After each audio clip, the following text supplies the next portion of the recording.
Hello, let's look at another practice question of chapter 9. So this question says a sample of 30 cookies is taken to test the claim that each cookie contains at least 9 chocolate chips. The average number of chocolate chips per cookie in the sample were 7.8 with a standard deviation of 3, and then it has 4 questions related to those information. So actually, from this question, we notice we have the sample of 30 cookies, right?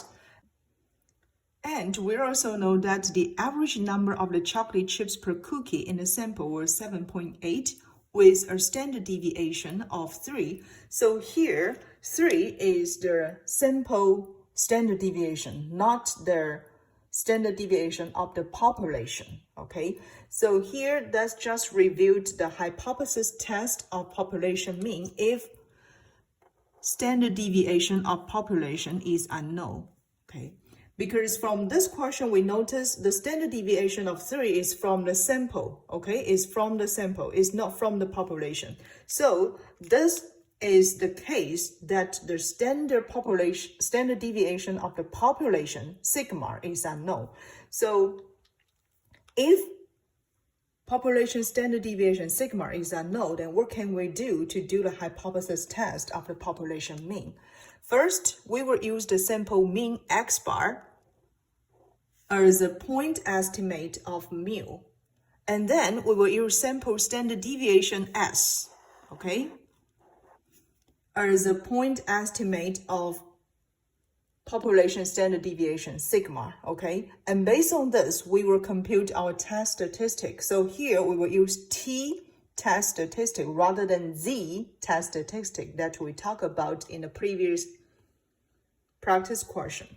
So here I give you the formulas to compute the t test statistic. We will use x bar, which is the sample mean, right?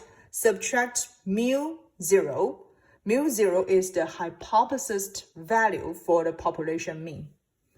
Divide S here represents for the sample standard deviation.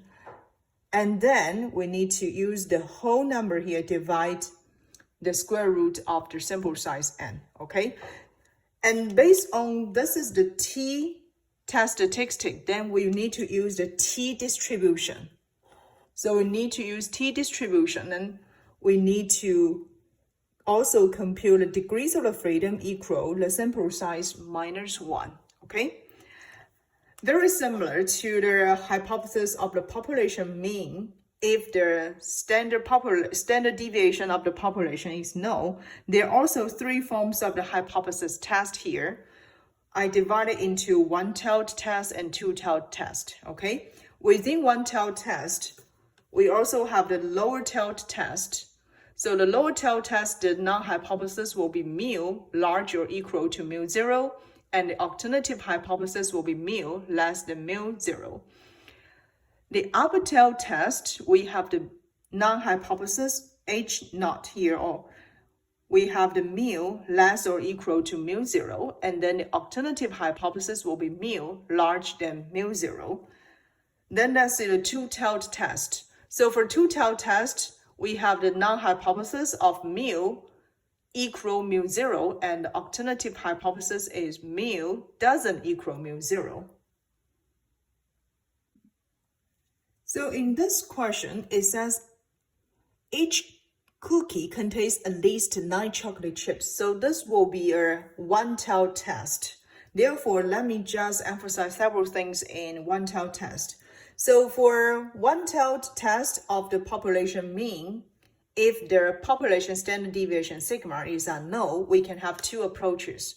The first one is p-value approach.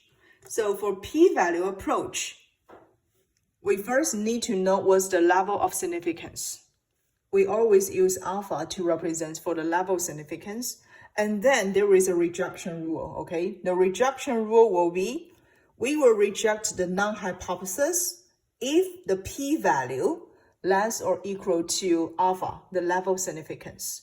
But there is an important note for p-value and t-distribution. This is very, very important, okay? Because this part is different from z distribution.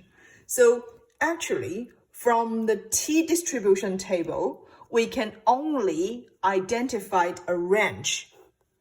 We can only identify a range for the p-value.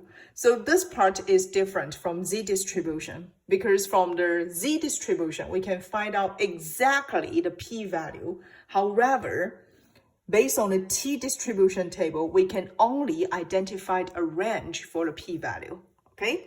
So this is about the p-value approach. Then for critical value approach, it depends on the lower tail test and upper tail test, because those two different tests, the rejection rule are different. So let's first see the lower tail test.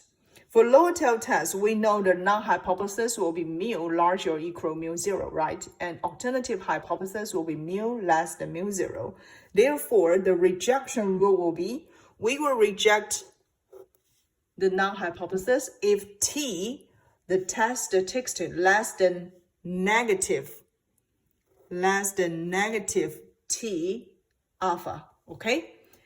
And if this is an upper tail test, then we have the null-hypothesis of mu less or equal mu 0, and then the alternative hypothesis will be mu larger than mu 0, right? Rejection rule here is we will reject the null-hypothesis if t, test statistic, larger than t alpha. Okay, so those are the informations I think we should know before we solve for this question.